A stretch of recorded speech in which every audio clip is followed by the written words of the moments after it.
बड़ा अपडेट यह है कि ईरान ने अपने कर्ग आइलैंड पर हथियार डिफेंस तैनात कर दिए हैं, फौज तैनात कर दी है और माइंस बिछा दिए हैं। इतनी तैयारी ईरान ने कर ली है कि अब गल्फ देशों ने अमेरिका को वार्न किया है कि अगर अमेरिका की फौज कर्ग आइलैंड पर उतरी तो अमेरिका की फौज को बड़ा नुकसान उठाना पड़ सकता है। हजरात, सबसे पहले आपको ये दिखा दूं, बहुत सारे लोग उछल रहे होंगे, अमेरिका ने तुरंत ये पोस्ट कर दिया था कि जी हमारा फाइटर जेट मारा नहीं गया है, फैक्ट चेक कर दिया था। ठीक, लेकिन आपको पता है इस वक्त अगर हमारे वाले से भी कोई बड़ा वाला झूठा है तो वो अमेरिका वाला है, ट्रंप, और उसका पूरा देश, पूरी गवर्नमेंट झूठ बोल रही है। कमाल की बात यह है कि अमेरिका के लोगों को भी पता है कि ईरान सच्चा है, ईरान की तरफ से जो इंफॉर्मेशन आएगी सच्ची आएगी। अब सुनिए, इस क्लेम के बाद कि हमारा फाइटर जेट F-18 नहीं गिराया गया है, भाई ईरान ने दूसरे एंगल से वीडियो जारी कर दिया। ये देखिए, ये सेम वीडियो है, सेम जगह का है, एंगल दूसरा है, दूसरे मोबाइल से बना हुआ है, जिसमें F-18 काफी नीचे उड़ता हुआ ईरान में नजर आया था, जिसे हिट किया है। और ईरान ने दोबारा कहा कि हमने अमेरिका के F-18 को हिट किया है।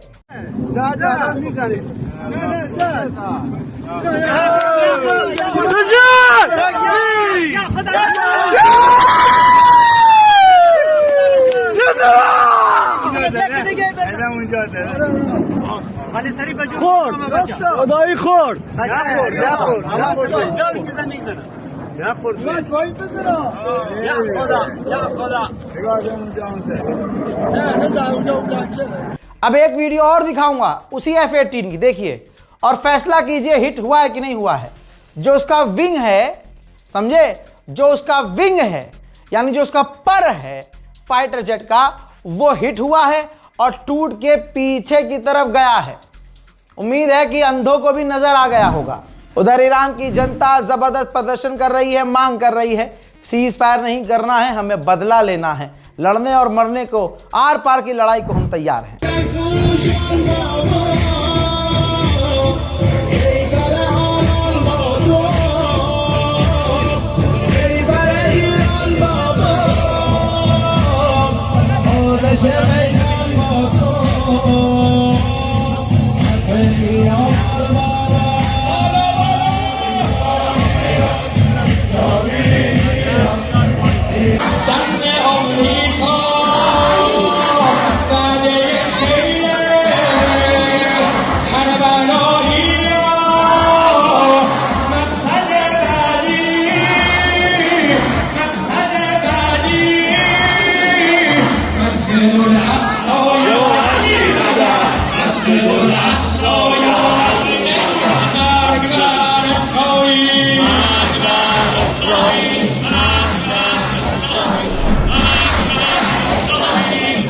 ब्रिटेन का अखबार क्या लिखा है पता है? द टाइम्स ने, देख लीजिए, पढ़ लीजिए, अच्छे से पढ़िएगा, और मैं तो निचोड़ देता ही हूं आपके सामने।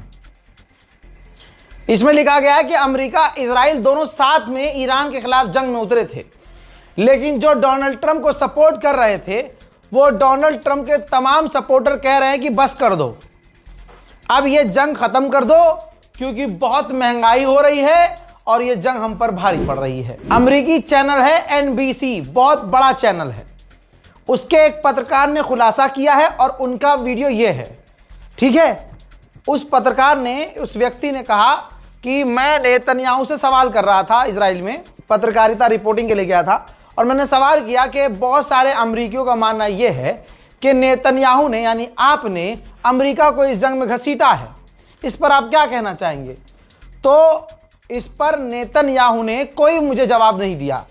हत्ता की बाद में यह हुआ कि उसकी सिक्योरिटी ने मुझे वहां से भगा दिया, निकाल दिया। यहां तक कि अमेरिकी ऑफिशियल ने एक और परत खोल दी है और कहा है कि अमेरिका के जो वोटर्स हैं, अमेरिकी लोग जो जेन्युइन वोटर्स हैं, जो ट्रंप के ही सपोर्टर हैं, उनका व्हाइट हाउस पर खतरनाक प्रेशर है कि अमेरिका में महंगाई हो रही है, गैस डीजल ईंधन बढ़ रहे हैं, महंगे हो रहे हैं, और इजराइल की लड़ाई ट्रंप क्यों लड़े? अब जब ये बात अमेरिका के ट्रंप के वोटरों को समझ में आ रही है, तो ये बात अब व्हाइट हाउस पर भारी पड़ रही है। इसलिए व्हाइट हाउस जल्द से जल्द इस जंग को समेटना चाहता है। ईरान के पार्लियामेंट स्पीकर के एडवाइजर ने बड़ा खतरनाक बयान दिया। उन्होंने कहा कि हम ईरानी बहुत गुस्से में पर्शियन गल्फ में अमरीकियों का इंतजार कर रहे हैं। हमारे आज से पहले जो लीडर्स इजराइल ने, अमरीका ने कत्ल किए, जो हमारी बच्चियों को जो स्कूल में कत्ल किया अमरीका ने, हमारे लीडरों को जो कत्ल किया अमेरिका ने, हम अपने शहीदों का बदला लेने के लिए गुस्से और बेसब्री से अमरीकियों का इंतजार कर रहे हैं। हजरत फॉक्स न्यूज का सोर्स है, इसलिए दिखा नहीं सकता अलग से प्ले करके, लेकिन इस वीडियो के अंदर अमेरिका का पार्लियामेंट मेंबर ये कह रहा है कि बस हम समेट रहे हैं, हम वाइंड ऑफ कर रहे हैं, हम खत्म कर रहे हैं, हमारा ऑपरेशन कंप्लीट हो चुका है। यानी पूरी दुनिया का अमेरिका के अंदर इतना बड़ा डंडा घुसा है कि भाई बिना जीते, बिना इनका कोई गोल पूरा हुए ऐलान कर रहे हैं कि हम जंग खत्म कर रहे हैं। लेकिन अभी भी कुछ नहीं कह सकते हजरात, हाथी किधर बैठेगा, क्योंकि हाथी तो पागल है। अरब के देश ईरान से मांग कर रहे हैं कि आपके जो प्रॉक्सीज हैं, लड़ाकू संगठन, वो आपकी जमीन का और इराक और इधर उधर की जमीन का इस्तेमाल करके हम पर जो हमला कर रहे हैं, आप उन्हें रोको। लीजिए, खेल हो गया है भाई साहब। ईरान की नेवी ऑफिसर के कमांडर ने कह दिया है कि अब्राहम लिंकन हमारे टारगेट पर है, जैसे ही वो हमारी रेंज में आएगा हम उस पर हमला शुरू कर देंगे। मिडिल ईस्ट पॉइंटर ने बड़ी बात लिखी है, कहा कि जैसे अमेरिका इजराइल पागल होके वहां हमला करते हैं जहां हमला नहीं करना चाहिए था, जैसे खामनाई को पागल होके कत्ल कर दिया, शहीद कर दिया। मिडिल ईस्ट आई ने लिखा कि ऐसे ही हालात से अब ईरान भी दो चार है। ईरान भी पूरी तरह से मैडमैन की तरह वहां हमले कर रहा है जहां आज तक वो सिर्फ धमकी देता था, जैसे डिमोना को वो उड़ाने की बात करता था, हमला नहीं करता था। लेकिन इस बार डिमोना पर भी ईरान ने हमले किए हैं। सुनिए, अमेरिका की सबसे बड़ी एयरलाइंस है डेल्टा एयरलाइंस। उसने अपनी तमाम फ्लाइट्स इजराइल के लिए अगले महीने तक के लिए रद्द कर दी है और हो सकता है कि अभी और समय बढ़ जाए। नेतन्याहू ने फिर से हरामीपन किया, डोनाल्ड ट्रंप को फोन किया और कहा कि आप भी मांग कीजिए कि ईरान के लोग सड़कों पर प्रदर्शन करें। डोनाल्ड ट्रंप ने मना कर दिया कि चल बे चल, तेरे चक्कर में नहीं, मतलब ये तो नहीं बोला कि मैं नहीं बोलूंगा, क्योंकि अगर मैं बोलूंगा और ईरान में लोग प्रदर्शन करने लगे तो ईरान इतने गुस्से में है कि वो प्रदर्शनकारियों को कत्ल कर देगा। ईरान के अमेरिका में हुए सर्वे के मुताबिक सिर्फ 25% अमरीकी हैं, 100 में से सिर्फ 25% अमरीकी जो ये मानते हैं कि ईरान पर हमला सही है, वरना सब खिलाफ। उधर कुवैत ने कहा है कि हमने हिजबुल्लाह के आतंकवादियों को गिरफ्तार किया है। मैं तस्वीरें ब्लर भी कर रहा हूं, सेंसर तो है ही, ब्लर भी कर रहा हूं, लेकिन आप देख सकते हैं कि कुवैत अब किसी को भी गिरफ्तार करके, आज तक तो ये गिरफ्तार नहीं कर रहे थे, हमास के लोगों को, ISIS के लोगों को, दाइश के लोगों को हैं, आज ये सारे जो अब तक वहां आराम से रह रहे थे, अब ये आतंकवादी हो गए। क्यों? क्योंकि इन्होंने ईरान को सपोर्ट कर दिया। इजराइल को चिंता है, डर है, अगले शनिचर तक ट्रंप जो है सीज फायर कर लेगा। हालांकि हालात इतने बुरे हैं ट्रंप के कि कभी भी इसका पाद निकल जाएगा और हो सकता है सीज फायर कभी भी कर ले, कल कर ले, परसों कर ले, कभी भी कर ले।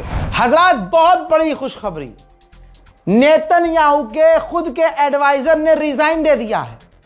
गोदी मीडिया आप जाकर देखिएगा, गोदी मीडिया सारा दिन 4-5 खबरों पे चीखता है और जो खबर वो देते हैं आपका भाई 12-18 घंटे पहले वो खबर आपको दे चुका होता है। ठीक, तो कल इस पर चीखा जाएगा, कुछ घंटे में इस पर चीखा जाएगा कि नेतन्याहू के एडवाइजर ने दे दिया रिजाइन, मोदी ने दी थी धमकी। हर चीज में मोदी जी का फायदा होना चाहिए, ये गोदी मीडिया की नीति है। दोस्तों, इतना ही नहीं, मोसाद का मैं बता चुका हूं। मोसाद और नेतन्याहू के बीच पिछले 24 घंटे में कई बार बहस हुई है और मोसाद के चीफ से नाराज है नेतन्याहू। इजराइल ने कहा कि ईरान बात नहीं मान रहा है अमेरिका की, इसलिए अमेरिका ईरान के कर्ग आइलैंड पर कब्जा कर सकता है। बेटा जाओ तो सही, एक बार कोशिश तो करो। उधर बौखलाहट में, क्योंकि आदेश दिया है IDF को नेतन्याहू ने कि 48 घंटे में जितने बड़े हमले कर सकते हो करो।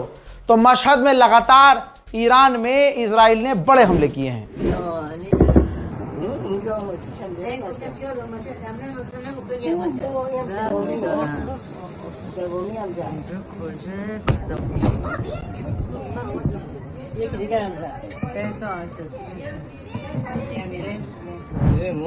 हजरत इजराइल क्या कह रहा है कि हमने ईरान को हरा दिया है। चलिए हारे हुए ईरान की मिसाइलों की ताकत देखते हैं। मोहतरम हजरात, ये आप देख रहे हैं इजराइल में तबाही। ये इजराइल के अंदर का वीडियो है। जो ईरान की मिसाइलें इजराइल में गिरी हैं, उससे इजराइल में जो तबाही मची है, आप समझिए कि कहाँ है फिर इजराइल का एयर डिफेंस सिस्टम, कहाँ है इजराइल का सो कॉल्ड आयरन डोम, सो कॉल्ड एरो 3, दुनिया की तमाम खतरनाक एयर डिफेंस सिस्टम कहाँ है। ये क्या बारात में दहेज है? ये भाई, ये जो खंडर हुआ है इजराइल, ये क्या है? ये एआई तो नहीं है, असली तस्वीरें हैं। जबकि इजराइल सेंसर कर रहा है, उसके बावजूद ये तस्वीरें आ रही हैं। सोचिए जब कुछ दिन गुजरेंगे तो इजराइल से कैसी खतरनाक तस्वीरें इंशाल्लाह सामने आएंगी। दोस्तों, इस रिपोर्ट को शेयर कीजिए, चैनल को सब्सक्राइब कीजिए, दुआओं में याद रखिए। जय हिंद।